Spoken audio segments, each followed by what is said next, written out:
American president Donald ട്രംപും ഉത്തര Korean നേതാവ് Kim Jong ഉന്നും തമ്മിലുള്ള ബന്ധം പല അവസ്ഥകളിലൂടെ കടന്നുപോയിട്ടുണ്ട്. ഉത്തര കൊറിയയുമായുള്ള ട്രംപിന്റെ ബന്ധം കാലാകാലങ്ങളിൽ മാറ്റങ്ങൾക്കും വിധേയമായിട്ടുണ്ട്. ട്രംപിന്റെ മുൻ ഭരണകാലത്ത് ഉത്തര കൊറിയയുമായി കൂടിക്കാഴ്ചയും നടന്നിരുന്നു.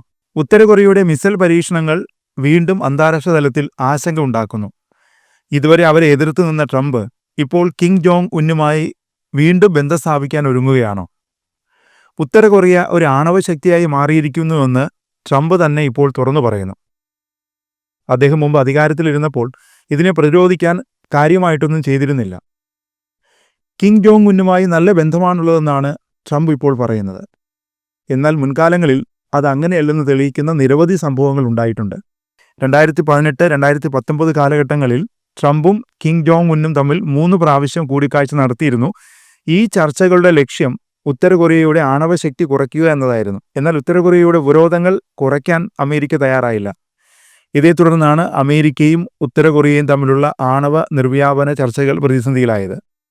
ഇപ്പോൾ വീണ്ടും ഉത്തര കൊറിയയുടെ മിസൈൽ പരീക്ഷണങ്ങൾ വാർത്തകളിൽ നിറയുന്നു. ഈ സാഹചര്യത്തിലാണ് ട്രംപിന്റെ പ്രതികരണം ശ്രദ്ധേയമാകുന്നത്. ഉത്തര കൊറിയയുടെ ആണവശക്തിയെക്കുറിച്ച് തുറന്നു പറയുമ്പോഴും കിം ജോങ് ഉന്നുമായുള്ള ബന്ധം നല്ലതാണെന്ന് ട്രംപ് അവകാശപ്പെടുന്നു. രണ്ടാം ഊഴത്തിൽ ട്രംപിന്റെ നിലപാടുകൾ വേറിട്ടതാണ്. ശത്രുക്കളെന്ന് കരുതുന്ന രാജ്യങ്ങളുമായി സൗഹൃദം സ്ഥാപിക്കുക, മിത്രങ്ങളായി കൂടെ നിന്നവരെ കൈയൊഴിയുക. റഷ്യയുമായുള്ള നിലപാടിൽ നമ്മൾ ഇത് കണ്ടതാണ്. യുക്രൈനെ കൈയൊഴിയാൻ ട്രംപിന് യാതൊരു മടിയും ഉണ്ടായിരുന്നില്ല. റഷ്യയുമായി സൗഹൃദത്തിനാണ് ട്രംപ് ശ്രമിക്കുന്നത്. അത് എത്രത്തോളം വിജയിക്കുമെന്ന് കണ്ടറിയണം. ഉത്തര കൊറിയയുടെ നിലപാട് ഏറെക്കാലമായി അമേരിക്കയോട് ശത്രുതാപരമാണ്. ഉത്തര കൊറിയയിൽ അമേരിക്കൻ വിരുദ്ധ പ്രചാരണങ്ങൾ ശക്തമാകുന്നു.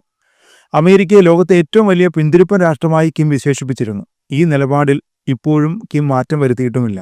കഴിഞ്ഞ ദിവസം കിം ജോങ് ഉന്നിന്റെ സഹോദരിയും യുഎസിനെതിരായ ശക്തമായ വിമർശനങ്ങൾ ഉന്നയിച്ചിരുന്നു. ദക്ഷിണ കൊറിയയുമായി ചേർന്ന് അമേരിക്ക നടത്തുന്ന സംയുക്ത സൈനിക അഭ്യാസങ്ങളെ ഉത്തര കൊറിയ സ്ഥിരമായി വിമർശിച്ചു വരികയാണ്. ഇത്തവണയും അതിന് മാറ്റമില്ല. ഉത്തര കൊറിയ ഇതൊരു നേരിട്ടുള്ള പ്രകോപനമായി കാണുന്നു. കൊറിയൻ ഉപദ്വീപിലെ സമാധാനത്തെ ഇത് ബാധിക്കുമെന്നാണ് ഉത്തര കൊറിയൻ ഭരണാധികാരി മുന്നറിയിപ്പ് നൽകുന്നത്.